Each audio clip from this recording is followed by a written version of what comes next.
Start करते हैं। चलो एक रिकैप भी कर लेते हैं बिकॉज एक नई कैंडिडेट भी आई है, इसका कंसेंट भी लेते चलते हैं। समझ में आ रहा है या नहीं बताना। ये लोग तो कल बेसिक्स पढ़ चुकी थी कम से कम। सबसे पहला पॉइंट यही आता है, अगर हम लोग कंप्यूटर की शुरुआत कर रहे हैं, चाहे किसी भी कोर्स के लिए जा रहे हों, सबसे पहले तो ये पता होना चाहिए डेटा क्या होता है। तो कंप्यूटर में डेटा का क्या मतलब है जानती हो? तो कंप्यूटर की भाषा में किसी भी व्यक्ति या वस्तु के बारे में जो भी जानकारी हम इकट्ठा करते हैं, जानकारी स्टोर करते हैं, वो सब क्या है? डेटा है। उसको डाटा भी बोल सकते हैं, लेकिन वो सही प्रोनाउंसिएशन नहीं हुआ। सही क्या बोलेंगे? डेटा ही बोलेंगे। ऐसे जो भी बोले चलो समझ में आना चाहिए। That is the main point. Data क्या है? तो बोलेंगे कि कंप्यूटर की भाषा में डेटा किसी भी व्यक्ति या वस्तु के बारे में जो भी जानकारी हम कंप्यूटर में स्टोर करते हैं, वो सारी जानकारी क्या है? अब जैसे मान लो कि तुम अपना एडमिशन करवाई, तो जो मैम हैं तुम्हारे बारे में जो भी तुमने फॉर्म फिलअप किया, लाइक नाम, फादर्स नेम, कोर्स बनाना, वो सारा डिटेल अगर वो कंप्यूटर में स्टोर करेगी तो क्या बोलेगी कि हमने क्या किया? एक डेटा स्टोर किया। तो किसी भी व्यक्ति या किसी भी वस्तु के बारे में जो भी हम जानकारी कंप्यूटर में स्टोर करेंगे, सबका सब क्या है? सबका सब डेटा है। अगर वही डेटा, उन्हीं डेटा में से जो डेटा हम काम का निकालेंगे, जैसे कि मान लो हमारे पास सारे स्टूडेंट का डेटा पड़ा है, लेकिन अगर हम अभी बोलते हैं कि चलो ये बताओ कि इस 4:30 वाले बैच में या 4 o'clock वाले बैच में अभी तक कितने बच्चे इनरोल्ड हैं, कितने लोगों का एडमिशन हो रखा है, तो सारे बच्चों का इन्फॉर्मेशन, जानकारी मुझे नहीं चाहिए। सिर्फ क्या चाहिए? हाँ, जो 4 o'clock से जिनका इनरोलमेंट हुआ है। आ रही बात समझ में? तो अगर जितने बच्चे हैं उसमें से अगर मुझे सिर्फ 4 बजे वाले ग्रुप का इन्फॉर्मेशन चाहिए, तो ये कैसे निकलेगा? तो सारे बच्चों के लिस्ट में से सिर्फ उसी जानकारी को एक्सट्रैक्ट करना पड़ेगा जो हमारे कंडीशन पे मैच करता। तो हमारे पर्टिकुलर कंडीशन के बेसिस पे जो हम जानकारी को एक्सट्रैक्ट करेंगे, मतलब निकालेंगे डेटा से, वो क्या कहलाएगा? इंफॉर्मेशन। मान लो कि तुम्हारे बैग में बहुत सारी चीजें रखी हुई है, लेकिन हम बोलेंगे कि अभी निकालो और डेटा का डेफिनेशन लिखो। तो तुम्हारे बैग में सब कुछ पड़ा हुआ है, लेकिन तुमने निकाला सिर्फ क्या? अभी कॉपी और पेन। तो तुम्हारे लिए अभी इंफॉर्मेशन क्या है? कॉपी और पेन है। अब मान लो बीच में हम ब्रेक दिए यार, अपने बैग से एक एप्पल निकालती हो और खाने के लिए, तो उस समय तुम्हारे लिए इंफॉर्मेशन के रूप में क्या है? एप्पल, न कि पेन और पेपर। तो कहने का मतलब तुम्हारे पास बैग में जो कुछ भी पड़ा है सब क्या है? डेटा। सब कुछ डेटा है, लेकिन तुम अपनी जरूरत के लिए जिसे एक्सट्रैक्ट कर रही हो, निकाल रही हो, एट प्रेजेंट यूज कर रही हो, वो क्या है? इंफॉर्मेशन। तो हमने बताया था कि सारा डेटा इंफॉर्मेशन तो नहीं हो सकता, लेकिन सारा इंफॉर्मेशन डेटा हो सकता नहीं, होगा ही होगा। होगा ही होगा, हो सकता है नहीं। तो इंफॉर्मेशन और डेटा में फर्क समझ में आया कि नहीं? कल एग्जाम्पल एक और हमने दिया था डेटा और इंफॉर्मेशन का, याद है किसी को? एग्जैक्टली कुछ बुक टाइप का हिंट कर रहा हूं मैं। हाँ, लाइक दैट।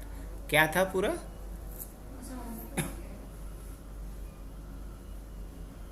सर आपने बताया था कि अगर मतलब एक बुक है जिसमें मतलब उसमें 400 या 4000 उसमें पेजेस है, तो मैं उसमें से कितना मैं उसमें से मतलब पढ़ के और मतलब कलेक्ट कर पा रहा हूँ उसमें, वैसे आपने बताया था। हमने यही बताया था कि मान लो कि आप लोगों को माइस्क्यूएल पढ़ाने के लिए हमने 4 अलग अलग ऑथर का बुक पढ़ा। हर ऑथर के बुक में 1000 पेजेस थे, तो हमने पूरा 4000 पेजेस पढ़ा। अब मेरे को लगा कि उसमें से काम का जो था वो सिर्फ 500 पेज ही था, तो 4000 से हमने सिर्फ 500 पेजेस को अपने लिए कलेक्ट किया। तो हमारे लिए 4000 पेजेस क्या थे? डेटा। और 500 क्या था? इंफॉर्मेशन। अब वो जो 500 का नोट्स हम अपने लिए बनाए, वही नोट्स हमने आपको दे दिया। अब आपको लगा कि नहीं, मेरे काम का तो नहीं, हमको थोड़ी गुरुजी बनना है, हमको तो बस काम करने भर आना चाहिए, हमको पढ़ाना थोड़ी है, हमको लेक्चरर और प्रोफेसर नहीं बनना है। तो आपको क्या लगेगा 500 पेज का हम इतना टेंशन ले सिर्फ माई स्किल के लिए, तो बाकी के लिए कौन करेगा? मेरे पास इतना टाइम और एनर्जी नहीं है। तो क्या सोचेगी, मेरे लिए तो बस 100 पेज काफ़ी है। तो 500 पेज से सिर्फ कितना पेज अपने लिए निकालेगी? 100 पेज। तो तुम्हारे लिए 100 पेज क्या हुआ और 500 क्या हुआ? डेटा। तो डेटा और इन्फॉर्मेशन में भी दिक्कत नहीं ना। घर में मान लो मम्मी बनाई है 50 चपाती, अब तुम्हें खाना कितना है? 3, तो तुम्हारे लिए इन्फॉर्मेशन कितना है? 3 ही। डेटा भले ही 50 हो सकता नहीं। ऐसे चलो खाने पीने की बात नहीं करते, शाम में भूख लग जाएगी। अब आते हैं प्रोग्राम की तरफ। नेक्स्ट क्या है? प्रोग्राम। प्रोग्राम क्या होता है? तो प्रोग्राम बोला जाता है किसी भी लक्ष्य या किसी भी टारगेट या किसी भी गोल को पूरा करने के लिए जो भी हम लोग स्टेप्स फॉलो करते हैं, स्टेप बाय स्टेप जो एक्शन परफॉर्म करते हैं किसी भी गोल या किसी भी टारगेट, किसी भी लक्ष्य को पूरा करने के लिए, उन्हीं स्टेप्स को कलेक्टिवली हम क्या बोलते हैं? प्रोग्राम बोलते हैं। जैसे सुना आज बर्थडे का प्रोग्राम है, आज मूवी जाने का प्रोग्राम है, आज जू जाने का प्रोग्राम है। तो प्रोग्राम में होगा क्या कि एक टारगेट सेट किया, उस टारगेट को पूरा करने के लिए हमने मल्टीपल स्टेप्स फॉलो किए। तो उन कलेक्शन ऑफ स्टेप्स को हम क्या कहेंगे? कलेक्शन ऑफ स्टेप्स को हम बोलेंगे प्रोग्राम। अब अगर मैं बोलूं कि मुझे 2 नंबर का सम का स्क्वायर चाहिए, 2 नंबर का जोड़ का स्क्वायर चाहिए, तो पहले आप 2 नंबर पूछोगे हमसे, हम 2 नंबर बताए। अब उस 2 नंबर को आप जोड़ोगे, जोड़ने के बाद उसको आपस में मल्टीप्लाई करोगे, तब मुझे फाइनल रिजल्ट मिलेगा। तो ये जो सारा स्टेप्स हमने आपको बताया, इन्हीं सारे स्टेप्स को जब कलेक्ट करेंगे तो क्या बनेगा? प्रोग्राम बनेगा। तो प्रोग्राम क्या है? कलेक्शन ऑफ स्टेप्स, है ना। चलो, तो प्रोग्राम क्या होता है समझ में आ गया। अब प्रोग्राम लिखने का मेन वजह क्या होता है, क्यों हम लोग प्रोग्राम लिखते हैं? ताकि कंप्यूटर से हम कोई भी काम करवा सके। अगर मुझे कंप्यूटर से कोई भी काम करवाना है तो इसके लिए हमें प्रोग्राम या तो लिखना पड़ेगा, या जो ऑलरेडी किसी ने प्रोग्राम लिख रखा है उसे यूज करना होगा। लेकिन बिना प्रोग्राम का यूज करे हम कंप्यूटर से कोई भी काम नहीं करवा सकते, क्योंकि कंप्यूटर की खासियत तो बहुत सारी है, लेकिन ड्रॉबैक एक है, जिसके पास हम लोगों के जैसा IQ लेवल नहीं होता है, सोचने समझने की शक्ति नहीं होती है, ये खुद से कोई डिसीजन ले पाएगा। हम जितना उसको बोलेंगे, जितना समझाएंगे, उसी के अकॉर्डिंग ये काम करेगा। तो प्रोग्राम क्या होता है समझ में आया? किसे बोलेंगे? सेट ऑफ इंस्ट्रक्शंस को प्रोग्राम कहते हैं। आदेशों के समूह को प्रोग्राम कहते हैं। वही बात हमने यहाँ लिखा भी है, set of instructions that has been written in a computer language in order to perform a particular task. एक खास काम को करने के लिए कंप्यूटर की भाषा में जो भी आदेशों के समूह को लिखा जाता है, उन आदेशों के समूह को ही प्रोग्राम कहते हैं। प्रोग्राम इसलिए लिखना ज़रूरी होता है ताकि हम कंप्यूटर से कोई भी काम करवा सकें। और वही बात हमने लिखा भी है, if I have to perform a task then there are 2 choices. अगर हमें कंप्यूटर से कोई भी काम करवाना है तो हमारे पास 2 रास्ते हैं, इधर have to write a program, या तो हम प्रोग्राम लिखें या उस प्रोग्राम को यूज़ कर लें जो ऑलरेडी किसी ने लिखा हुआ है, लिख के रखा हुआ है। ये बातें समझ में आ रही है? तुम बोलना, इन लोगों के लिए रिवीजन राउंड है, लेकिन तुम्हारा फीडबैक मेरे लिए भी सबसे ज़रूरी है, क्योंकि अगर पहले ही क्लास दूसरे क्लास में समझ में नहीं आएगा तो आगे तो दिक्कत आएंगी फिर। तो अभी बोलना है बेझिझक, जो चीज़ें नहीं समझ में आए। तो तुम भी BCA कर रही है, ये भी BCA कर रही है तुम लोग के शायद, हाँ?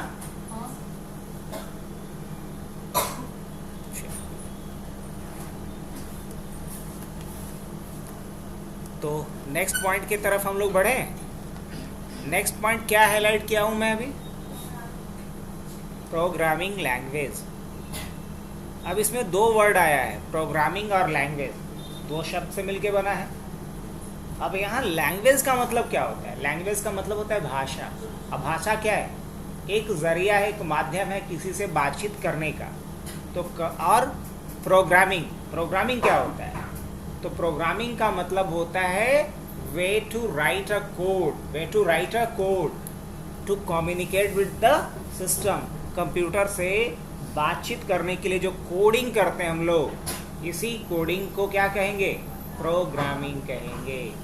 तो जिस भाषा का इस्तेमाल करके, जिस कंप्यूटर की भाषा का इस्तेमाल करके हम कंप्यूटर प्रोग्राम को लिखते हैं, उस कंप्यूटर लैंग्वेज को ही क्या कहेंगे? Programming language. अब जैसे कि अगर अभी हम लोग आपस में बातचीत कर रहे हैं तो यहाँ भी तो एक लैंग्वेज यूज़ कर रहा हूँ मैं, हिंदी हो या इंग्लिश हो। तो लेकिन कंप्यूटर ना तो हिंदी को समझता है ना इंग्लिश को समझता है। कंप्यूटर जिस लैंग्वेज को समझता है उसे क्या कहते हैं? Programming language. अब प्रोग्रामिंग लैंग्वेज में भी ये एक खास लैंग्वेज को ही समझता है जिसे कहते हैं मशीन लैंग्वेज। क्या बोलते हैं? Machine language. तो अगर हमें कंप्यूटर से बात करनी हो, कंप्यूटर को इंस्ट्रक्ट करना हो, तो मुझे प्रोग्रामिंग लैंग्वेज आना चाहिए। हाँ, बिल्कुल आना चाहिए। तभी हम कंप्यूटर से क्या कर सकते हैं? इंटरेक्ट कर सकते हैं, बात कर सकते हैं। अब वही बात हमने लिखा है यहाँ तक। अब बताओ कि यहाँ तक समझने में किसी को दिक्कत? और जो भी पॉइंट हम लोग समझ लिए हैं, एक काम करता हूँ मैं, इसे हाईलाइट करता चलता हूँ ताकि हम लोग के पास एक क्लियर एक्नॉलेजमेंट रहेगा कि नहीं भाई यहाँ तक हमारा हो चुका है। तो प्रोग्राम क्या होता है इसे भी मैं कलर कर दूँ ना। अब प्रोग्रामिंग लैंग्वेज क्या होता है ये इसे भी कलर कर दूँ ना। हमने ये लिखा है language that is used to write a computer program is called programming language. फिर हमने लिखा है there are 3 different generation of a computer language. मतलब कंप्यूटर लैंग्वेज का कितना जनरेशन है? 3 जनरेशन है। पहला जनरेशन जो था उसे क्या बोला गया? Machine language. और मशीन लैंग्वेज किससे बना होता था? 0 और 1 से। और कंप्यूटर भी 0 1 को समझता था, इसलिए किसी ट्रांसलेटर की कोई ज़रूरत नहीं पड़ी। लेकिन अगर हम बात करें सेकेंड जनरेशन लैंग्वेज का, तो सेकेंड जनरेशन लैंग्वेज क्या था? हाँ, असेंबली लैंग्वेज था। और असेंबली लैंग्वेज किससे कंसिस्ट था? किससे बना हुआ था?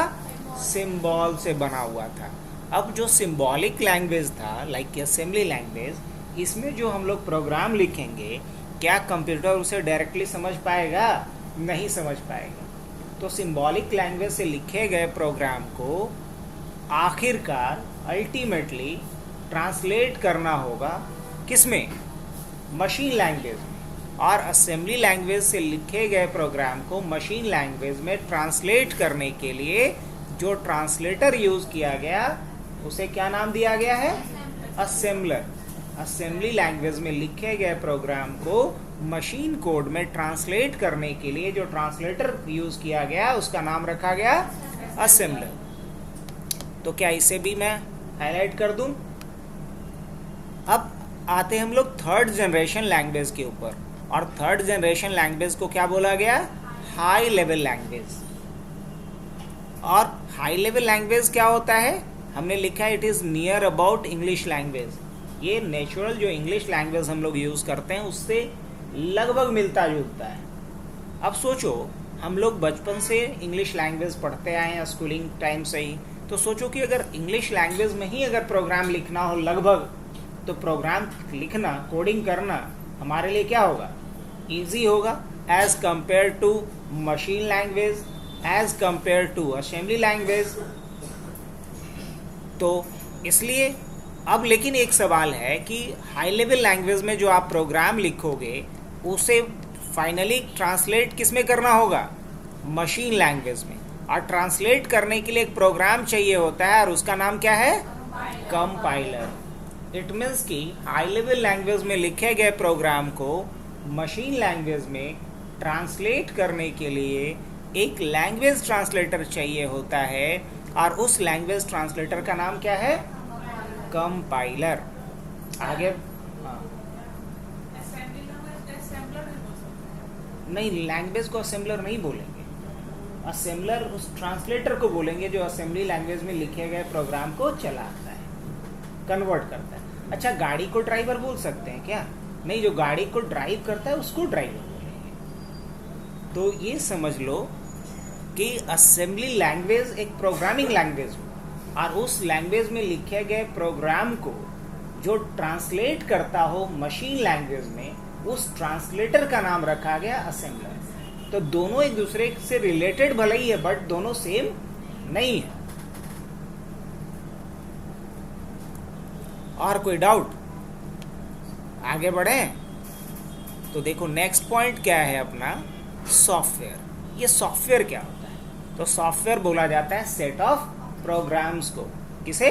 सेट ऑफ प्रोग्राम्स को क्या कहते हैं? सॉफ्टवेयर कहते हैं। और सॉफ्टवेयर और प्रोग्राम में एक बड़ा अंतर ये है कि प्रोग्राम किसी एक काम को करने के लिए लिखा जाता है इन जनरल, सामान्य तौर पे, लेकिन सॉफ्टवेयर इसलिए बनाया जाता है ताकि हम एक से अधिक तरह के काम को कर सकें। अब जैसे मान लो आप लोग एटीएम सर्विस को यूज किए होगे, एटीएम मशीन पे गए, पैसों निकालते हो, पिन भी चेंज कर सकते हो, बैलेंस इंक्वायरी भी कर सकते हो। तो आपको क्या मिल रहा है? डिफरेंट काइंड ऑफ फीचर्स मिल रहे हैं, डिफरेंट काइंड ऑफ सर्विसेज मिल रहे हैं। तो वहां जो आपको मिल रहा है वो क्या है? प्रोग्राम बोलेंगे कि सॉफ्टवेयर बोलेंगे उसको? सॉफ्टवेयर जो आपको सेट ऑफ फीचर्स प्रोवाइड कर रहा है, मल्टीपल फीचर्स प्रोवाइड कर रहा है, तो क्या बोलेंगे उसको? सॉफ्टवेयर बोलेंगे। तो प्रोग्राम किसी एक काम को करने के लिए लिखा गया है, मतलब छोटा पार्ट। और अगर ढेर सारे प्रोग्राम्स को कलेक्ट कर दिया गया, कंबाइन कर दिया गया, तो वो क्या बना? सॉफ्टवेयर, जो क्या कर सकता है? सेट ऑफ ऑपरेशंस को परफॉर्म कर सकता है। अभी जैसे कि अगर मान लो ये एमएस वर्ड यूज कर रहा हूं मैं, ये क्या है? ये इसको प्रोग्राम बोलना उचित रहेगा कि सॉफ्टवेयर बोलना उचित? सॉफ्टवेयर ना। क्यों? क्योंकि एक से अधिक तरह के काम को करने के लिए हमें फैसिलिटेट कर रहा है, टाइपिंग भी करने दे रहा है, स्पेलिंग चेक भी कर रहा है, कलर भी करने दे रहा है, मेल भी कर सकते हैं हम इसका यूज करके, है ना? इसको अलग अलग फॉर्मेट में कन्वर्ट भी कर सकते हैं इसको यूज करके। तो क्या बोलेंगे इसको हम? सॉफ्टवेयर। तो सॉफ्टवेयर क्या हुआ? सुपरसेट। किसका? एक प्रोग्राम का। अब प्रोग्राम क्या हुआ? एक सॉफ्टवेयर का सबसेट। सबसेट तो सुपरसेट समझते हो कि नहीं? आखिरी और पहला, है ना? मान लो हम बोलते हैं कि अगर एक प्रोडक्ट है जिसका नाम है ए, अब एक प्रोडक्ट इसी को इसमें कुछ ऐड ऑन करके एक प्रोडक्ट बनाया गया ए प्लस, तो इसको क्या बोलेंगे? कि ये क्या है? सबसेट है। क्या है ये? हाँ, ये सबसेट है। ये क्या कहलाएगा? सुपरसेट। इसके ऊपर का, है ना? सुपरसेट। सबसेट मतलब उसके नीचे का, सुपरसेट मतलब उसके ऊपर। तो ये ए में कुछ चेंजेस करके ए प्लस बनाया गया, तो ए को क्या बोलेंगे? Subset. A is subset of A plus, और ए प्लस इज सुपरसेट ऑफ ए। आपको समझ में आया? तो हम कह सकते हैं कि सॉफ्टवेयर क्या है? सबसेट है प्रोग्राम का कि सुपरसेट है? सुपरसेट है। अब प्रोग्राम क्या है? सॉफ्टवेयर का सबसेट है। आगे बढ़े। अब एक चीज और हमने बताया था, कितने लोगों को याद है कि जब भी हम कोई सॉफ्टवेयर बनाते हैं या सॉफ्टवेयर कहीं से डाउनलोड करते हैं या सॉफ्टवेयर किसी से हम अगर बोरो करते हैं, तो मुझे किन बातों का ध्यान रखना चाहिए? सॉफ्टवेयर हम लोग जो भी डाउनलोड करेंगे या बनाएंगे या कहीं से बोरो करेंगे, तो सॉफ्टवेयर को हमें यूज करना होगा। और सॉफ्टवेयर को हम लोग यूज कहाँ करते हैं? किस इन्वायरमेंट में? अब मान लो काजल यहाँ क्लास करने आ रही थी, बीच में इसको सब्जी सस्ती मिली कहीं, ये उठा ली, तो सब्जी यहीं पे तो बनाने नहीं लगेगी। क्यों? इसके लिए ये प्रॉपर प्लेटफॉर्म नहीं है, प्रॉपर जगह नहीं है। नहीं, कोई पूजा का सामान मिल रहा था, उठा लिया, तो यहाँ पूजा स्टार्ट नहीं हो जाएगा, घर पे ही होगा या मंदिर में जा करके करेगी। तो कहने का ये मतलब है कि अगर आप कोई भी सॉफ्टवेयर यूज कर रहे हो तो सॉफ्टवेयर कहाँ यूज करोगे, किस जगह पे, किस इन्वायरमेंट में? ऑपरेटिंग सिस्टम के इन्वायरमेंट में। कल बताए भी थे ना शायद, अच्छा शायद फोटो भी है बना हुआ, कहीं है, हाँ है बचा हुआ, यही था ना।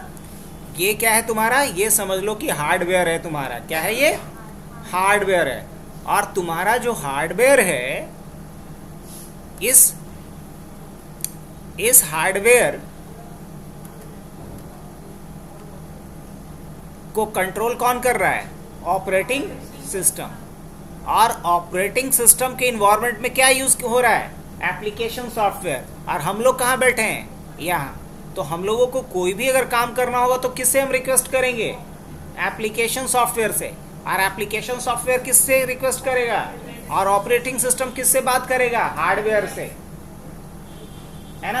अगर मान लो मुझे प्रिंट कमांड देना है, इसी डॉक्यूमेंट को प्रिंट करना है, तो हम एमएस वर्ड को ना बोलेंगे कि प्रिंट कर दो, कि हम डायरेक्ट ऑपरेटिंग सिस्टम को बोलेंगे? नहीं, हम एमएस वर्ड को बोले कि प्रिंट कर दो। अब एमएस वर्ड किसको बोलेगा? एमएस वर्ड बोलेगा ऑपरेटिंग सिस्टम को, हमको प्रिंट करना है, प्रिंटर अवेलेबल है क्या? तो ऑपरेटिंग सिस्टम बोलेगा रुको जरा, हम पहले देख लेते हैं, अगर है तो हम बताएंगे। क्योंकि सारे हार्डवेयर का कंट्रोल किसके पास? Operating system. तो इस तरीके से हमारा पूरा सिस्टम काम करता है। तो जब हम कोई भी सॉफ्टवेयर डाउनलोड करेंगे, या सॉफ्टवेयर हम बनाएंगे, या सॉफ्टवेयर हम किसी से बोरो करेंगे, तो हमें ये देखना है कि हमारे कंप्यूटर पे ऑपरेटिंग सिस्टम कौन सा डला हुआ है, कौन सा ऑपरेटिंग सिस्टम इंस्टॉल है। ऑपरेटिंग सिस्टम के हिसाब से ही हम लोग सॉफ्टवेयर या तो डाउनलोड करेंगे, या बोरो करेंगे, या डेवलप करेंगे। अब जैसे हमें देखना है कि हमारे कंप्यूटर पे कौन सा ऑपरेटिंग सिस्टम डला हुआ है, कैसे देखेंगे? आप लोग को पता है? नहीं, सीखा जाए। चलो थोड़ा हम प्रैक्टिकल भी सीखते हैं। तो इसके लिए हम एक बटन दबाएंगे, चलो वो भी मैं दिखा दे रहा हूं आपको। इस बटन को दबाना है, इस तरह का बटन आपके कीपैड में दिखेगा, इसको स्टार्ट की या विंडोज की बोलते हैं। इस पे क्लिक करना है और आर बटन को दबा देना है, तो इससे गाड़ी आपकी चल पड़ेगी। इसको बोलते हैं रन। जैसे ही विंडोज आर किए, मतलब हमने ऑपरेटिंग सिस्टम को बोला रन कर दो, तो ऑपरेटिंग सिस्टम बोलेगा किसे भगाना है बताओ, किसे दौड़ाना है, किसको रन करना है बताओ। जैसे इसको बोलेंगे विंडोज और आर, जैसे ही इनपुट करेंगे तो ये हमसे पूछेगा क्या ओपन करना है। आप जो ओपन करना चाहते हो यहाँ टाइप कर दो। तो इसको हम अभी बोलते हैं कि ये बताओ कि हमारे कंप्यूटर पे कौन सा ऑपरेटिंग सिस्टम इंस्टॉल है, यही बात पूछ लें। तो अगर ऐसे लिखेंगे कि बताओ मेरे सिस्टम पे कौन सा ओएस इंस्टॉल है, तो समझ पाएगा? नहीं, मुझे इसकी भाषा में इससे बात करनी होगी, राइट। तो इसकी भाषा में बात करने के लिए मुझे यहाँ पे लिखना पड़ेगा विनवर। क्या लिखना होगा? विनवर। अब ये समझ जाएगा कि हम क्या पूछ रहे हैं इससे। तुम लोग भी समझ के याद कर लेना। WINVER जैसे ही लिखेंगे तो ऑपरेटिंग सिस्टम क्या समझेगा कि मैं क्या जानना चाहता हूं इससे ये जानना चाहता हूं कि बताओ कि मेरे कंप्यूटर में कौन सा ऑपरेटिंग सिस्टम इंस्टॉल है। एंटर कर दें। अब या तो एंटर कर दें या ओके कर दें। जैसे ही ओके करेंगे तो देखो तो कुछ ये बताया है मुझे, क्या है? विंडोज इंस्टॉल है ना। और विंडोज कौन सा है? विंडोज 10 इंस्टॉल है ना। और अगर थोड़ा ज्यादा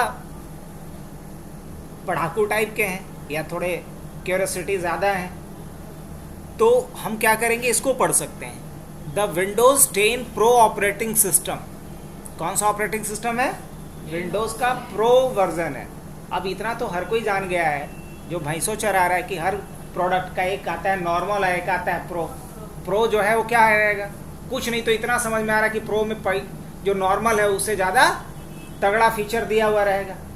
इतना तो सबको समझ में आ रहा है। प्रो है मतलब प्रो किसका शॉर्ट फॉर्म है? प्रोफेशनल का। प्रो मतलब प्रोफेशनल। और जो प्रोफेशनल है उसमें फीचर्स क्या मिलेंगे? ज़्यादा तगड़े मिलेंगे। तो ये विंडोज़ 10 प्रो है। जनरली मैक्सिमम लोगों के सिस्टम पे क्या मिलेगा? विंडोज़ 10 या विंडोज 11 होम बेसिक, क्या मिलेगा? Home basic. अगर मान लो अभी उसी के लैपटॉप पे देखेंगे तो क्या दिखेगा उसमें? विंडोज 10 या 11 होम बेसिक दिखेगा, प्रो नहीं दिखेगा। अब बोलो ऐसा क्यों? क्योंकि जब वो या ये लैपटॉप बाई करी तो दुकानदार घर से तो नहीं देगा। अगर प्रो लेते हैं तो उसमें अलग से हमें पैसे खर्च करने पड़ेंगे। तो दुकानदार देखा कि जो फ्री वाला है वो ऑपरेटिंग सिस्टम डाल करके दे देते हैं, और जो लैपटॉप खरीद भी रहा है वो उतना नॉलेजेबल भी नहीं ना, उसकी इतनी ज़रूरत है। जब ज़रूरत होगी, नॉलेज होगा तो खुद ही प्रो वाला अपग्रेड कर लेगा, है ना। तो देखो, अगर विंडोज़ ऑपरेटिंग सिस्टम है तो हम जो भी सॉफ्टवेयर बनाएंगे या डाउनलोड करेंगे या कहीं से उधारी लेंगे, वो किस फॉर्मेट में होना चाहिए? या तो .exe, या तो .msi, या तो .bat। ये तीन में से कोई एक फॉर्मेट होना चाहिए। अगर इन तीनों के अलावा कोई भी फॉर्मेट आपको दे दिया जाए तो समझ लो सॉफ्टवेयर नहीं है, बेवकूफ़ बना रहा है, तेरे पे इंस्टॉल हो नहीं होगा, चलेगा नहीं। याद रहेगा? तो अगर विंडोज़ के लिए कर रहे हैं तो, और अगर मान लो हमारे कंप्यूटर पे लाइनेक्स इंस्टॉल है तो उस कंडीशन में जो सॉफ्टवेयर हम लेंगे वो कौन सा सॉफ्टवेयर होना चाहिए? या तो RPM या तो SH। और अगर हमारा मान लो एप्पल का डिवाइस है, मैकबुक है हमारे पास, तो जो सॉफ्टवेयर हम लोग डाउनलोड करेंगे वो कौन सा करेंगे? .pkg। तो ये एक्स्ट्रा नॉलेज है जो याद रखना है आपको, ताकि आप बेवकूफ़ ना बनेंगे और परेशान नहीं होंगे। अब मान लो कि हमारे पास मैकबुक है और हम exe फाइल डाउनलोड कर रहे हैं, तो कभी इंस्टॉल होगा? नहीं, सर फोड़ते रह जाएंगे, टाइम भी किल होते रहेगा, काम ही नहीं होगा अपना। लाइनेक्स है और exe फाइल डाउनलोड कर लेंगे, क्या काम होगा हमारा? नहीं हो पाएगा।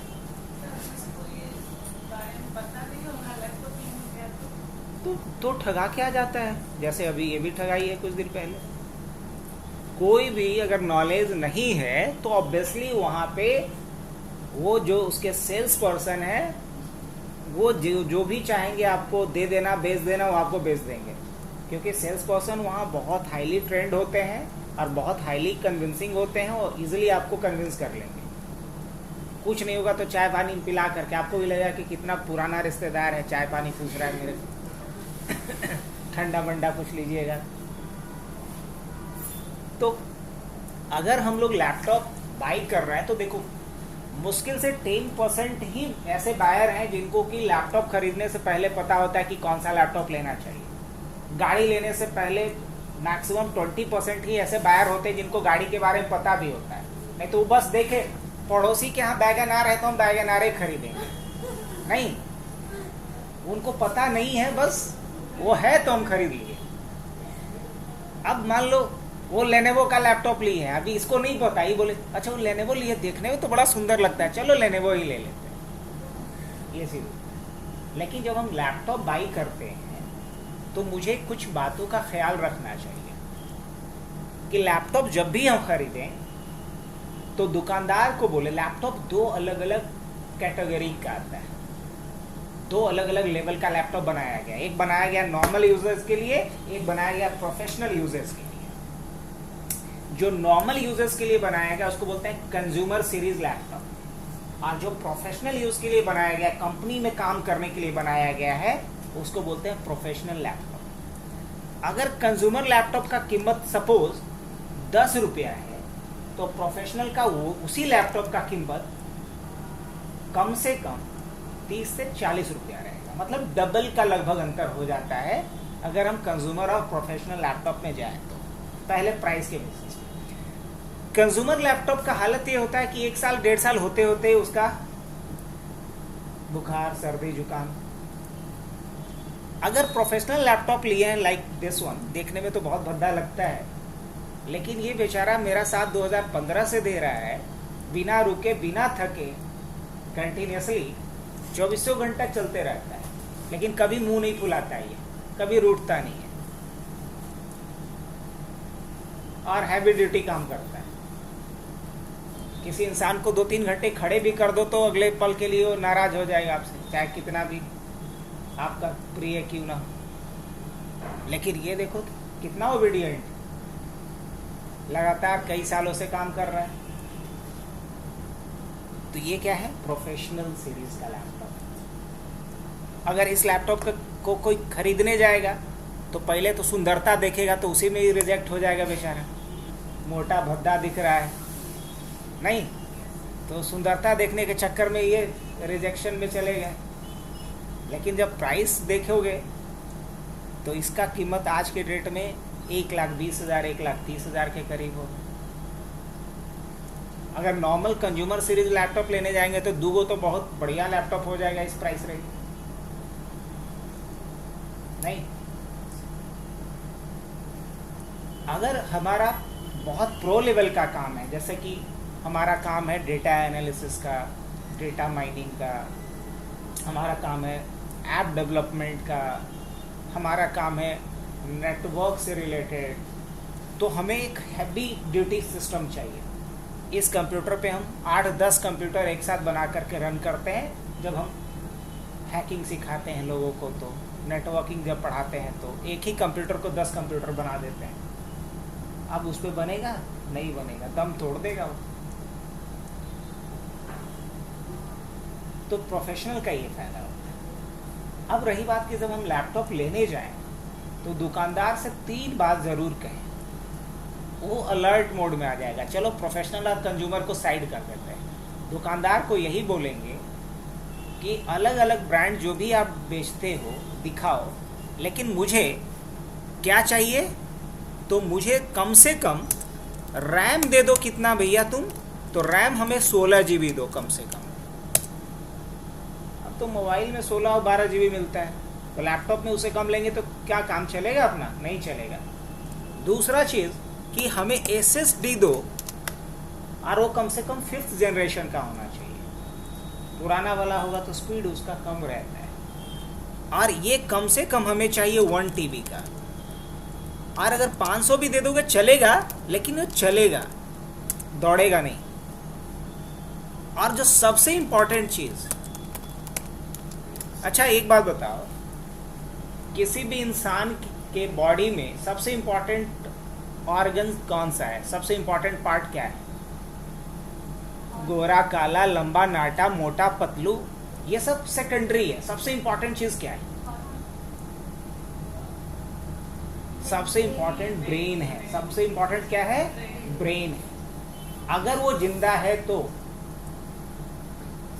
सबसे इम्पोर्टेंट पार्ट क्या है? ब्रेन है। और नहीं तो ऐसे सैकड़ों उदाहरण हैं पूरी दुनिया में जो हर चीज को गलत साबित किया है, चाहे वो ब्यूटी को, चाहे कद काठी को, लेकिन दिमाग वाला हमेशा राज किया है और हमेशा वो एक यूनिक पर्सनालिटी अपने आप को प्रूव किया है। नहीं, ऐसे कई बड़े नाम हैं। तो कहने का मतलब कि सबसे पावरफुल जो पार्ट है हमारे बॉडी में वो क्या है? सबसे पावरफुल वो ब्रेन होता है, सबसे पावरफुल। अब सोचो कि कंप्यूटर का ब्रेन क्या है? प्रोसेसर। तो ब्रेन के साथ कंप्रोमाइज करेंगे? मान लो खूब बढ़िया आदमी है, लंबे चौड़े सुंदर सब कुछ है, अब भगवान दिमाग दिया है एकदम बच्चा वाला, बुद्धि एकदम नहीं है, तो लोग चलेगा नहीं ना। तो कहने का मतलब क्या है कि सबसे इंपॉर्टेंट चीज़ क्या है? Brain, processor. तो प्रोसेसर जब भी लें तो बोले कि हम प्रोसेसर कौन सा चाहिए? H सीरीज का चाहिए। क्या चाहिए? H सीरीज का प्रोसेसर। प्रोसेसर 3 अलग अलग लेवल का आता है। एक आता है एकदम बेसिक के लिए जिसको बोलते हैं U सीरीज, एक आता है मॉडरेट लेवल का उसको बोलते हैं P सीरीज, और एक आता है प्रोफेशनल यूजर्स के लिए जिसको बोलते हैं H सीरीज। क्या बोलते हैं? H series. तो दुकानदार को 3 बात बोलना है जब लैपटॉप खरीदने जाए तो दुकानदार समझ जाएगा कि ये चाय कॉफ़ी और कोल्ड ड्रिंक में फंसने वाला कस्टमर नहीं है, क्योंकि ये रिसर्च करके आया है कि इसको क्या चाहिए। हम यही बोलेंगे कि रैम 16 GB हो। बहुत लोग बोले 8 GB लगा सर, अलग से 8 GB लगा देंगे। बोलेंगे नहीं नहीं नहीं, ऐसा अलग से 8 GB लगा देंगे, ये क्या बात है? अब कोई गंजा हो गया अलग से बाल लगा लेगा, ये कोई बात थोड़ी नहीं। 8 GB जो है वो 8 GB के साथ नहीं चाहिए, जो कंपनी लगा करके दे रही है 16 GB मुझे वो चाहिए। और अगर कोई इस कॉन्फ़िगरेशन के साथ लैपटॉप लेता है तो वो अगले 5-6 साल के लिए उसको लैपटॉप अपग्रेड या चेंज करने का कोई ज़रूरत नहीं है, और वो सभी तरह का काम कर सकता है, चाहे वो नेटवर्किंग से रिलेटेड हो, हैकिंग से रिलेटेड हो, डेटा एनालिसिस से रिलेटेड हो, सॉफ्टवेयर डेवलपमेंट, ऐप डेवलपमेंट, जो भी काम करना चाह रहा है सब कुछ कर सकता है। अगर इसी में अलग से 4 GB का ग्राफिक्स लगा देंगे तो जो वीडियो एडिटिंग वगैरह देखते हो, है ना, बाहुबली, बजरंगबली, जितना भी मूवी में जो VFX इफेक्ट वगैरह, वो सब कुछ लगाना सीख सकते हो उस लैपटॉप का यूज़ करके। और सरते उस पर अलग से एक एक्स्ट्रा क्या डालना होगा, ग्राफिक्स का, उसको हम बाद में भी अच्छा क्वालिटी का खरीद के लगा सकते हैं। अगर वही कंपनी लगा के देगी तो 5-6 हज़ार और बढ़ा देगी। हम अलग से मार्केट से भी खरीद सकते हैं, उसको अलग से कार्ड के रूप में भी लगा सकते हैं। लेकिन ये जो चीज़ें हैं ये अलग से नहीं लगता है, इसलिए इसको जो लगा हुआ आ रहा है मुझे ये वाला सीरीज चाहिए, चाहे लेनोवो में हो, चाहे डेल में हो, चाहे asus में हो, चाहे HP में हो, किसी भी ब्रांड में हो, है ना। तो जो अभी नहीं खरीदी हो तुम लोग, वो समझो कि सेफ जोन में हो, इसको याद रखना। नहीं है तो फोटो खींच लो, ये रहना चाहिए तुम लोग के पास। और जो खरीद लिए उसको खींचने की जरूरत नहीं है। आगे बढ़े।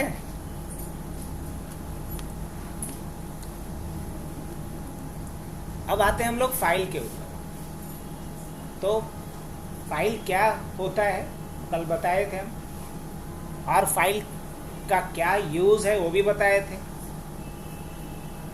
तो फाइल क्या होता है, अगर किसी भी डेटा को हमें कंप्यूटर में परमानेंटली स्टोर करना है तो हमारे पास 2 चॉइस है, या तो हम फाइल में या तो डेटाबेस में स्टोर कर सकते हैं किसी भी डेटा को। अब फाइल में जब डेटा स्टोर करेंगे तो उसके कुछ लिमिटेशंस हैं, और उन्हीं लिमिटेशंस को दूर करने के लिए क्या हुआ, एक ही बात 2 जगह लिखता गया। हाँ? अच्छा, ऐसा कैसे हो गया? अब सही है। तो हमने लिखा फाइल के बारे में कि चंक ऑफ मेमोरी ब्लॉक को फाइल कहते हैं, जो परमानेंटली डेटा को स्टोर करने के लिए किसी परमानेंट स्टोरेज डिवाइस से स्पेस को एक्वायर करता है, लाइक हार्ड डिस्क ड्राइव से स्पेस को एक्वायर करता है, ताकि कंप्यूटर में एक अनऑर्गेनाइज्ड फैशन में डेटा को परमानेंटली स्टोर कर सके। एकदम सीधी बात कि कंप्यूटर में अगर मुझे कोई भी डेटा अनऑर्गेनाइज्ड फैशन में स्टोर करना हो तो इसके लिए हम लोग फाइल का यूज करते हैं। तो फाइल कुछ और नहीं है, ढेर सारे मेमोरी ब्लॉक्स का कलेक्शन है, और वो सारा मेमोरी ब्लॉक्स कहाँ से एक्वायर होता है, हार्ड डिस्क से। कहाँ से? हार्ड डिस्क से। अब इसके बाद अब फाइल के साथ कुछ कमियां थी, और उन्हीं कमियों को दूर करने के लिए किसे इंट्रोड्यूस किया गया, डेटाबेस को इंट्रोड्यूस किया गया। अब फाइल के साथ साथ क्या कमियां थी जरा उसको हाईलाइट कर लें। तो फाइल के साथ, ये तो फाइल का डेफिनेशन था, इसको कमी तो नहीं बोलेंगे कम से कम। अब आते हैं इसकी जो पहली कमियां थी वो क्या है, और unorganised collection of data. Unorganised collection of data का क्या मतलब है कि डेटा यहाँ कोई एक तरीके से नहीं रखा गया है, एक ऑर्गेनाइज्ड वे में नहीं रखा गया है। अगर डेटा को ऑर्गेनाइज्ड वे में नहीं रखा जाएगा तो क्या दिक्कत होगी? डेटा किस लिए रखा गया ये पहले बताओ, ताकि बाद में उसे हम खोज सके, बाद में उसको अलग अलग पर्पस से यूज कर सके, इसलिए ना डेटा रखे हैं। अब मान लो कि हमारा एक दवा का दुकान है, एक बड़ा सा कमरे के साइज का कार्टून ले और उसी कार्टून में सब दवा भर दें, और बाद में कोई एक आया कालपोल खोजने के लिए, तो उसको हो सकता है कि पूरे दिन खड़ा कर दे कालपोल खोजने। लेकिन अगर हमारा जो मेडिकल स्टोर है उसको अगर एक ऑर्गेनाइज तरीके से मेडिसिन को रख दें तो मेडिसिन को सर्च करना क्या होगा, आसान। स्टोर तो इसीलिए किए ताकि उसको बाद में सर्च करें, बाद में किसी को सर्व करें। तो डेटा को अगर अनऑर्गेनाइज्ड वे में रखा हो तो डेटा का सर्चिंग टाइम बहुत हाई हो सकता है। और आज के डेट में किसी के पास समय है क्या? नहीं। चाहे वो बेरोजगार है फिर भी उसके पास समय नहीं। तो हमें हर चीज क्या चाहिए? क्विक चाहिए, तुरंत चाहिए। हाँ, तुरंत तभी हो पाएगा जब डेटा क्या हो, ऑर्गेनाइज तरीके से रखा गया हो। दूसरा क्या है? अनस्ट्रक्चर्ड डेटा, मतलब डेटा का कोई फॉर्मेट नहीं है। फाइल में जो डेटा स्टोर कर रहे हैं उसका कोई फॉर्मेट नहीं है। अब कोई फॉर्मेट नहीं है तो कोई फॉर्मेट नहीं है तो हमेशा इनसफिशिएंट डेटा स्टोर हो जाएगा, सफिशिएंट डेटा ही नहीं स्टोर होगा। मान लो फाइल में अगर हमें किसी स्टूडेंट का रखना था नाम, फोन नंबर और कोर्स, हो सकता है खाली नाम और फोन नंबर लिख के छोड़ दिया हो, या हो सकता है नाम और कोर्स लिख के छोड़ दिया हो। अब फाइल के पास तो ऐसा कोई नियम कानून है नहीं कि आप ये चीज नहीं छोड़ सकते हो, ये चीज नहीं छोड़ सकते हो। और हम लोग तभी सही काम करते हैं जब कोई डंडा लेके खड़ा हो, मतलब कोई नियम कानून नहीं। अब मान लो ट्रैफिक पुलिस को हटा लिया जाए, कितना लोग अपने स्वेच्छा से हेलमेट लगाएगा ये बताओ? कितने लोग स्वेच्छा से कहीं भी ट्रैफिक सिग्नल पे गाड़ी रोकेंगे बताओ? नहीं, कोई नहीं रोकेगा। कोई रोक ले भी बेचारा सज्जन है तो पीछे वाला उसको उड़ा के निकल जाएगा नहीं। और उसको ऐसा देखेगा कि लगता है कि दूसरे ग्रह से आ गया है नहीं। और खास तौर से जिस सिग्नल पे अगर कोई पुलिस नहीं दिखाई दे, रेड लाइट भी है फिर भी वो रुकेगा क्या? देखते। तो कहने का मतलब ये कि अगर फाइल में डेटा स्टोर करने का कोई नियम कानून नहीं है तो वहां पे गलत डेटा इनपुट होने के चांसेस क्या है? सबसे ज्यादा है। यूजर हमेशा करना कुछ और है इनपुट, और कुछ और इनपुट कर देगा। डेटा तो इनपुट कौन कर रहा है? हम ही लोग ना, कोई इंसान ही ना। हर इंसान तो बोलेगा कि गलती का पुतला है, वो तो गलती करेगा ही। तो क्यों ना उसके लिए प्रॉपर स्ट्रक्चर बना के दिया जाए कि आपको इतना डेटा डालना ही डालना है। अगर आप स्टूडेंट का रिकॉर्ड रख रहे हो तो स्टूडेंट के रिकॉर्ड में आपको नाम, फोन नंबर, एड्रेस और कोर्स, ये 4 चीजें आपको लिखनी ही है। लेकिन फाइल के पास ऐसा कोई स्ट्रक्चर नहीं है कि आपको इतना डेटा डालना ही डालना है। आप एक भी डाल के छोड़ सकते हो, हर एक डाल के छोड़ दिए तो बाद में उसका करोगे क्या? किसी काम का है वो? तो ये एक प्रॉब्लम ये भी था।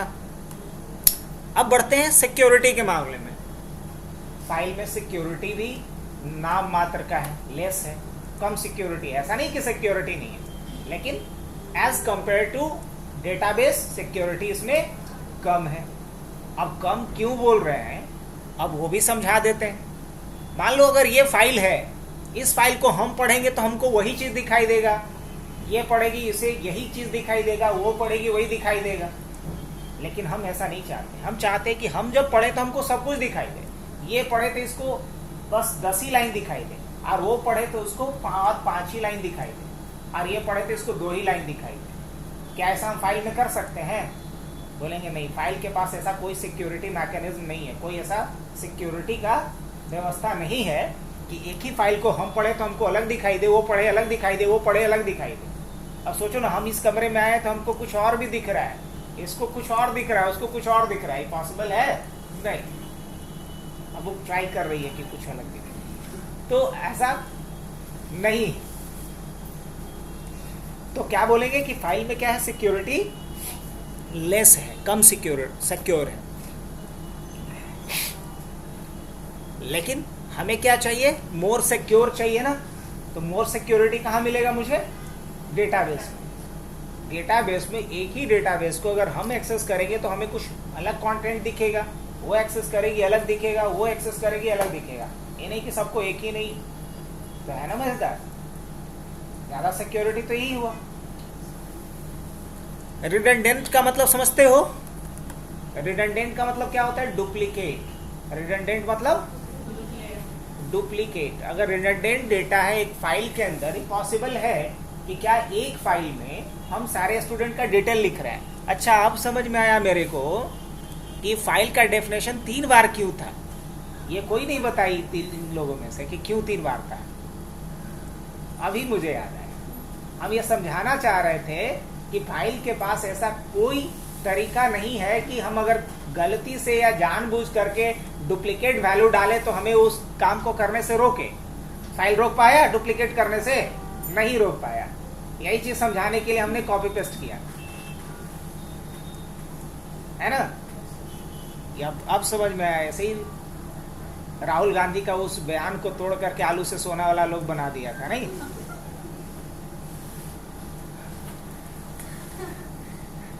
एनीवेज, तो हालांकि ये सही है क्या? अगर एक फाइल में सेम डेटा को अगर हम बार बार लिख रहे हैं तो डेटा डुप्लीकेट करने के क्या क्या खामियाजा हमें भुगतना पड़ेगा, क्या क्या परेशानियां आएंगी? पहला तो फाइल का साइज नेसेसरली बहुत बड़ा होगा अगर एक ही डेटा बार बार रिपीट कर रहे हैं तो। दूसरा ये कि अगर मुझे कहीं एक जगह पे चेंजेस करना है, मान लो एक स्टूडेंट का रिकॉर्ड है जिसका नाम है एबीसी और एबीसी का 10 जगह पे एंट्री होगी, तो 10 जगह पे न जाके हमको बदलाव करना पड़ेगा, तो ये भी प्रॉब्लम है। अगर मान लो 10 जगह पे बदलाव करना था, हमने 6 जगह पे बदलाव कर दिए, 4 जगह पे नहीं किए, अब और ज्यादा प्रॉब्लम क्रिएट करेगा। अब ये कंफ्यूजन क्रिएट करेगा कि बदला हुआ कौन सा है, बिना बदला हुआ कौन सा है। तो इस सिचुएशन को क्या बोलेंगे कि ये इनकंसिस्टेंट डेटा क्रिएट कर रहा है। क्या कर रहा है? इनकंसिस्टेंट, इसमें कोई कंसिस्टेंसी नहीं है। तो ये भी एक बहुत बड़ा प्रॉब्लम। तो इन प्रॉब्लम से बचने का तरीका क्या है? कि डुप्लीकेट डेटा ना रखिए। अच्छा सोचो कि किसी के घर में अगर जुड़वा भी बच्चा हो जाए तो बड़ा कंफ्यूजन नहीं होता है? गलती अगर ये ने किया, मार बी को खाना पड़ जाता है। खाना ए का रखा हुआ, बी खा गया और बाद में डिनाई कर दे हम कहा। तब जब 2 है तब इतना दिक्कत, अगर एक ही डेटा का मल्टीपल कॉपी एक ही फाइल में रख दे तो क्या होगा बताओ? प्रॉब्लम। तो इसका सॉल्यूशन क्या है? इसका सॉल्यूशन ये होना चाहिए कि हम चाहे गलती से या जानबूझ करके डुप्लीकेट डेटा न रख पाए, लेकिन फाइल के पास ऐसा कोई डुप्लीकेसी अवॉइड करने का कोई मैकेनिज्म, कोई तरीके नहीं। तो मुझे अब एक ऐसा स्टोरेज चाहिए जहां कि हम अगर इंटेंशनली भी डुप्लीकेट वैल्यू डालना चाहे तो एक्सेप्ट ना हो। और ये मुझे किस में मिलेगा? डेटाबेस में मिलेगा। देखो, जब कोई नए प्रोडक्ट को लॉन्च करना होता है तो पुराने प्रोडक्ट में मुझे कमियां दिखानी होती है, बताना पड़ता है इसके साथ ये दिक्कत है। इसका लाइव एग्जांपल तो लोग अगर न्यूज़ वगैरह देखते होंगे तो 2014 में मोदी जी इलेक्शन कैंपेन में कांग्रेस की कितनी कमियां दिखाया।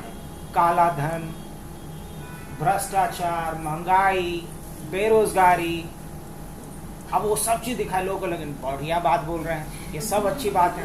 महंगाई कम होनी चाहिए कि नहीं, तो सब बोले हाँ कम होनी चाहिए। बेरोजगारी दूर होना, हाँ बिल्कुल होना चाहिए। गंगा की सफाई होना चाहिए कि हाँ होना। स्मार्ट सिटी तो दम बनना चाहिए। स्मार्ट सिटी ऐसा कि पानी पड़े और तुरंत निकल जाए। हम लोग तो यहाँ रोड पे नाव लेके घूमते हैं। तो चाहिए कि नहीं चाहिए? तो हाँ बिल्कुल चाहिए। अब सबको लगा कि बातें तो अच्छी है, अभी कांग्रेस वाले तो ससुरे कर नहीं रहे हैं, तो हमको दूसरे को चांस देना चाहिए कि नहीं चाहिए? तो हाँ देना चाहिए। तब वहाँ हमारा सो कॉल्ड 2014 में भारत आज़ाद हुआ according to some special celebrities. कुछ ऐसे सेलिब्रिटीज हैं जिनके अनुसार 2014 में भारत आज़ाद हुआ। नहीं जानते? गूगल सर्च करना बता देगा। तो कहने का मतलब ये है कि हमें पुराने प्रोडक्ट में क्या बहुत सारी कमियां दिख रही थी, उन्हीं कमियों को दूर करने के लिए नया प्रोडक्ट लॉन्च किया है। और उसी प्रोडक्ट को हम लोग अभी क्या कर रहे हैं? झेल रहे हैं।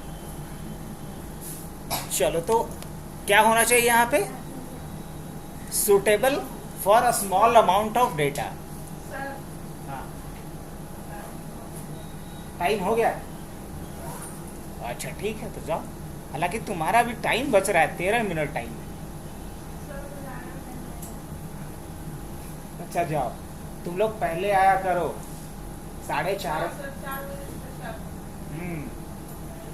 ताकि 4:15, 4:30, ये 5:30 से पहले इसको छोड़ना पड़ेगा, राइट? अच्छा, इस पॉइंट को कंप्लीट कर लेते हैं, तुम जाओ। कल तुम 4 बजे तक आना, बाकी हम रिपीट कर देंगे, ठीक है? Suitable for a small amount of data. मतलब फाइल में हम डेटा तो स्टोर कर सकते हैं, लेकिन स्मॉल अमाउंट ऑफ डेटा, बहुत ज़्यादा डेटा स्टोर नहीं कर सकते, छोटे डेटा को स्टोर कर सकते। अब जैसे मान लो किसी कंपनी का डेटा है कंप्लीट, तो उसको हम फाइल में नहीं रख सकते, लेकिन डेटाबेस में रख सकते हैं। फिर क्या है कि अगर फाइल से डेटा को पढ़ना है तो इसके लिए हमें क्या चाहिए, मेटा डेटा चाहिए। अब मेटा डेटा क्या होता है, डेटा के बारे में जो डेटा होता है उसी को कहते हैं मेटा डेटा। अगर मान लो मैं बोल दूं कि इसमें एक फाइल है, उस फाइल को तुम लोग कॉपी कर लो या उसका फोटो खींच ले लो, तो पहले क्या पूछोगे तुम लोग कि फाइल किस नाम से है, फाइल किस लोकेशन पे, किस ड्राइव में रखा है, पूछोगी ना। तो फाइल के बारे में जो आपने पूछा वो क्या है, मेटा डेटा। तो अगर मुझे फाइल से कंटेंट को पढ़ना है तो फाइल का हमें क्या पता होना चाहिए, मेटा पता होना चाहिए। जब तक फाइल का मेटा डेटा नहीं पता होगा, फाइल के बारे में हम नहीं जान सकते, नहीं पढ़ सकते उसको। अब फिर क्या है, फाइल में जब डेटा हम स्टोर करते हैं तो डेटा कहाँ स्टोर होता है, लोकली। अगर मान लो मैं यहाँ टाइप कर रहा हूं तो उसके लैपटॉप में स्टोर हो रहा है क्या, नहीं, वो मेरे लैपटॉप पे स्टोर हो रहा है। लेकिन होना क्या चाहिए कि अगर हम टाइप यहाँ भी कर रहे हैं लेकिन स्टोर हो कहाँ, सर्वर पे। अच्छा, तुम लोग तो कोई एग्जाम के लिए फॉर्म वगैरह भरी होगी ना, तो फॉर्म तो भर रही हो अपने लैपटॉप से, लेकिन स्टोर कहाँ होता है, तुम्हारे लैपटॉप पे कि उसके सर्वर पे। तो सर्वर पे कहाँ स्टोर होता है, डेटाबेस में, उसके कहाँ, डेटाबेस में। तो वही बात है कि डेटा हमारा लोकली स्टोर ना हो, बल्कि कहाँ हो, सर्वर पे हो। कहाँ हो, तो ये काम हम किसके थ्रू करेंगे, डेटाबेस, ना कि फाइल के जरिए। फिर क्या लिखा गया है, single user can work at a time over a file. मतलब एक फाइल पे एक बार में कितने यूजर काम कर सकता है, तो एक बार में एक फाइल पे एक यूजर काम कर सकता है। मान लो एक फाइल है, इस फाइल पे अभी मैं काम कर रहा हूं, क्या इसी टाइम पे ये अगर चाहे काम करना तो कर पाएगी, बोलेंगे नहीं। लेकिन अगर एक डेटाबेस है तो उसमें मिलियन ऑफ यूजर्स एक साथ काम, ऐसा थोड़ी है कि अगर मान लो ट्रेन का टिकट हम बुक कर रहे हैं उस समय ये नहीं कर सकती, वो नहीं कर सकती। मिलियन ऑफ यूजर्स एक साथ काम कर सकते हैं कि नहीं कर सकते, कर सकते। तो मुझे क्या ये बाउंडेशन चाहिए, रिस्ट्रिक्शंस चाहिए कि एक डेटा पे एक बार में एक ही लोग काम करे, नहीं। हम चाहते हैं कि एक डेटा में एक साथ कई लोग काम करें। अगर मान लो कि एक यूनिवर्सिटी स्टूडेंट का ही एग्जांपल ले लो, अगर वो फॉर्म भर रहा है तो क्या उस समय वही फॉर्म भरेगा और कोई नहीं भरेगा? अगर ऐसा होता तो सोचो कितना हेक्टिक होता। आप समझ में आ रहा है कि डेटाबेस क्यों आया पिक्चर में? क्योंकि फाइल के साथ बहुत सारे क्या थे, लिमिटेशंस थे, और उन्हीं लिमिटेशंस को ओवरकम करने के लिए, मतलब दूर करने के लिए किसे इंट्रोड्यूस किया गया, डेटाबेस को। फिर क्या बोला गया यहाँ पे, there is no rule to store data over a file. मतलब फाइल पे अगर आप डेटा स्टोर करना चाहते हो तो इसके कोई नियम कानून नहीं है, कोई तरीके नहीं है, कोई गाइडलाइन नहीं है। और जहां गाइडलाइन नहीं होता है वहां क्या होता है, वहां अराजकता होती है। मतलब हर कुछ मिसमैनेज्ड वे में होगा। नहीं, अभी वही समझा रहे थे ना ट्रैफिक वाला, अगर ट्रैफिक पुलिस को सिर्फ हटा लो तो देखो ट्रैफिक का क्या हाल होगा। नहीं, तो रूल होना चाहिए डेटा को स्टोर करने के लिए, लेकिन फाइल के पास डेटा स्टोर करने का कोई रूल नहीं होता है।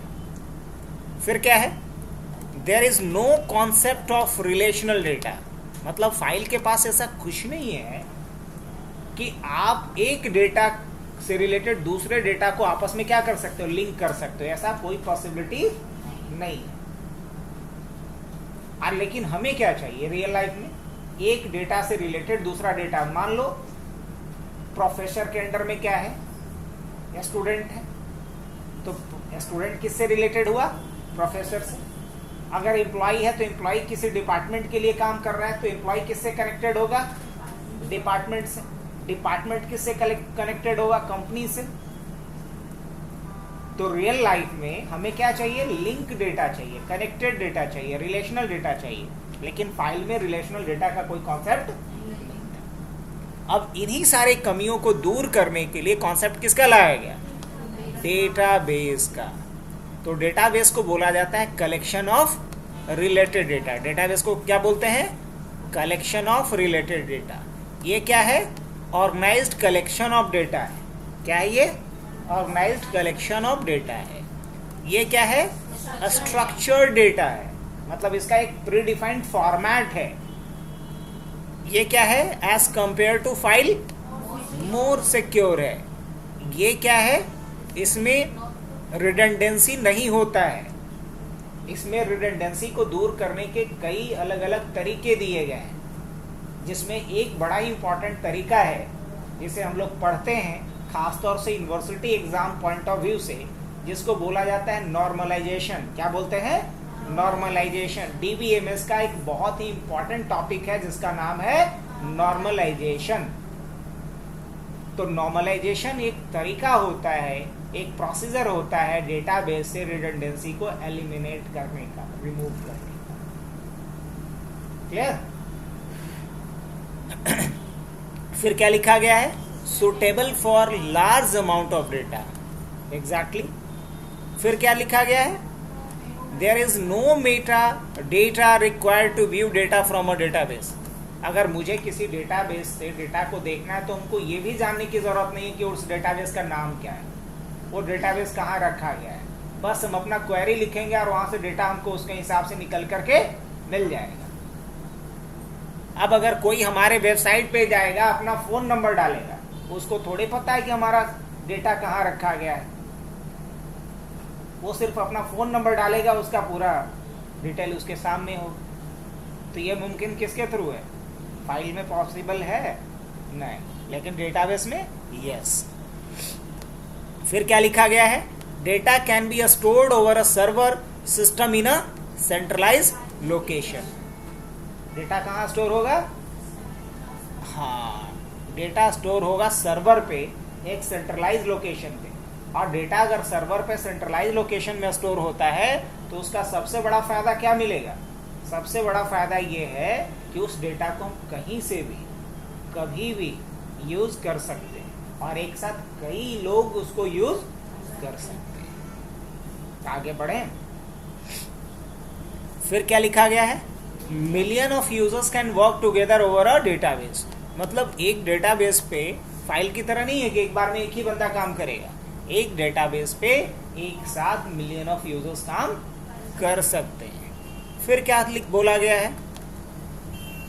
There is several rules to store data over a database. Database में डेटा को स्टोर करने के कई अलग अलग नियम बनाए गए हैं। फिर क्या लिखा गया है? इसमें रिलेशनल डेटाबेस का कॉन्सेप्ट डाला गया, जो कहाँ नहीं था, जो फाइल के साथ नहीं था। तो फाइल और डेटाबेस में कंपैरिजन हमने समझा। अब जरा डेटाबेस का एक छोटा सा डेफिनेशन लिख लें। क्या लिख सकते हैं इतना समझने के बाद? Collection of related data organized in such a way so that different kind of operation can be performed over data easily and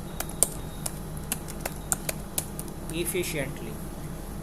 वैसे organised collection of related data को डेटाबेस कहते हैं, जिस पे कि हम कोई भी ऑपरेशन इजीली और इफिशिएंटली परफॉर्म कर सकें।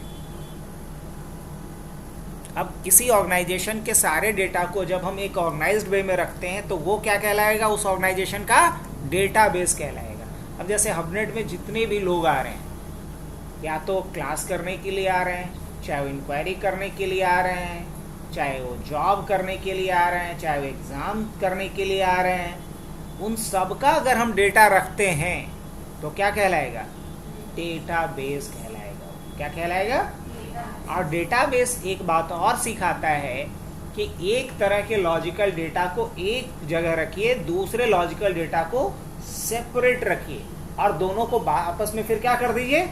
कनेक्ट कर दीजिए, है ना। अब जैसे मान लो अब एक ही जगह पे हबनेट का ही एम्प्लॉई है, हबनेट का ही स्टूडेंट है, लेकिन ऐसा नहीं करेंगे कि एक ही जगह पे हबनेट के स्टूडेंट का भी डेटा रख देंगे और एम्प्लॉय का भी रखेंगे। नहीं, एम्प्लॉय का डेटा हबनेट के अंदर अलग रखेंगे, स्टूडेंट का अलग रखेंगे। तो आप डेटाबेस को एक नॉर्मल एनालॉजी से समझ सकते हो। एक घर में क्या होते हैं, अलग अलग कमरे, एक कमरा अलग लोगों का, एक कमरा अलग लोगों का, एक कमरा भगवान जी का, एक फलाना जी का, अलग अलग बांट दिए। तो कहने का मतलब कि डेटाबेस क्या हो गया, एक घर हो गया, और उस डेटाबेस के अंदर जितने कमरे हैं वो क्या है, वो कहलाएगा टेबल। आगे हम लोग पढ़ेंगे उसको क्या बोलते हैं, टेबल बोलते हैं। तो एक ऑर्गेनाइजेशन से रिलेटेड एक लॉजिकल डेटा को एक टेबल में रखो और दूसरे लॉजिकल डेटा को दूसरे टेबल में रखो। अब हबनेट का अगर एग्जांपल हमने लिया तो हबनेट के अंदर कितना टेबल बनेगा, हबनेट का एक डेटाबेस बनेगा और उस डेटाबेस के अंदर कितना टेबल बनेगा, चार ना, एक एम्प्लॉय का, एक स्टूडेंट का, एक विजिटर का और एक एग्जामी का। एक यहाँ हम लोग ग्लोबल एग्जाम सारा करवाते हैं तो एग्जाम के लिए लोग आ रहे होंगे, एक लोग सिर्फ पूछताछ के लिए आ रहे होंगे, एक पढ़ने के लिए आ रहे होंगे और एक नौकरी करने के लिए आ रहे होंगे। तो कम से कम अभी तो मोटा मोटी 4 तरह का हमें दिख रहा है डेटा। कितने तरह का डेटा, 4 डिफरेंट लॉजिकल डेटा अगर दिख रहा है तो 4 क्या बनाएंगे हम, टेबल। किसके अंदर, अपने डेटाबेस के अंदर। तो क्लियर है यहां तक। तो आगे बढ़ाएं या छोड़ दें, फिर तो उसको बैकअप करना ही पड़ जाएगा मुझे। तो कल से तुम लोग टाइम सुधार लो।